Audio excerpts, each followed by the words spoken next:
এখানে নারী সাংবাদিকদের প্রবেশে বাধা দেওয়া হয়েছে, এটা আমাকে কেউ বলেও নাই, আমি এটা শুনিও নাই। চ্যানেল আইয়ের এক নারী সাংবাদিককে আমরা আমাদের একজন ভলান্টিয়ার নিজে রিসিভ করে অনুষ্ঠানে নিয়ে গেছেন। নারী সাংবাদিকদের ঢুকতে দেওয়া হয়নি, মানে গেট থেকেই তাদেরকে ফেরত দেওয়া হয়েছে, এরকম কিছু সংবাদ আসছে এবং সামাজিক যোগাযোগ মাধ্যমে কালকে থেকে এটা নিয়ে চলতেছে। মানে সব বিষয়টা যেহেতু আপনি দায়িত্বে ছিলেন, ওখানে আপনি উপস্থিত উপদেষ্টা, ধর্ম উপদেষ্টা, আপনাকেই বলছে সবাই যে ধর্ম উপদেষ্টার প্রোগ্রামে ঢুকতে পারেনি, মানে বিষয়টা যে আপনি করেছেন, এইটা যদি হয়ে থাকে তাহলে খুবই আনফরচুনেট। আসলে বিষয়টা কি?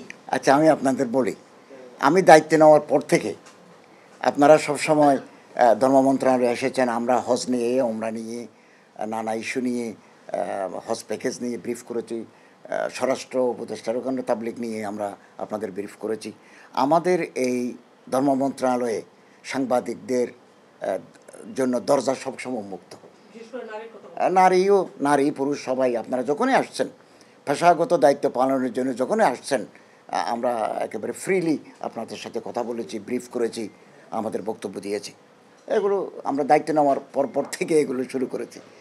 গতকাল কওমি উদ্যোক্তা সম্মেলন 2025 নামে ওনারা চীনমৈত্রী সম্মেলনে একটা কনফারেন্স করবে।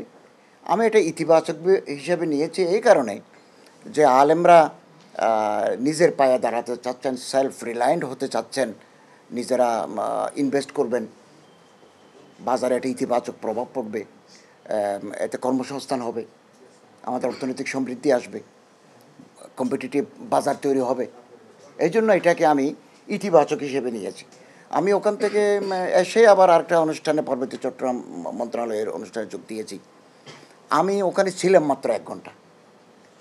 তো অনেক সাংবাদিক ছিলেন, ওনারা নিউজও কভার করেছেন। আমি তখনও জানতাম না, বা আমারে কেউ বলে নাই এখানে নারী সাংবাদিকদের প্রবেশে বাধা দেওয়া হয়েছে, এটা আমাকে কেউ বলেও নাই, আমি এটা শুনিও নাই। এভাবে সাংবাদিকরা ছিলেন। রাত 11:30টার দিকে আমাকে জানানো হলো যে এমি জান্নাত নামে এক মহিলা একটা পোস্ট দিয়েছেন, আমার এক লোক আমার কাছে পাঠিয়েছেন। তখন এগুলো করতে করতে রাত 12টা হয়ে গেল। আমি প্রয়োজনে এমি জান্নাতের সাথে কথা বলতাম, কিন্তু রাত গভীর হওয়ার কারণে তাকে আমি আর যোগাযোগ করতে পারি নাই। আজকেও এটা নিয়ে ফেসবুকে নানা কথা হয়েছে।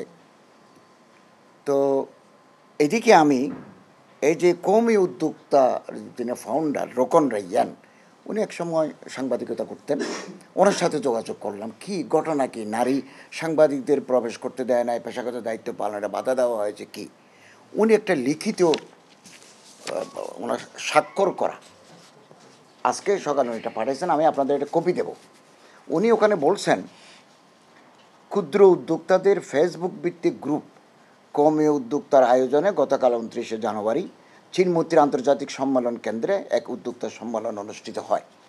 এই সম্মেলনে ধর্ম উপদেষ্টাকে প্রধান অতিথি হিসেবে আমন্ত্রণ জানানো হয়।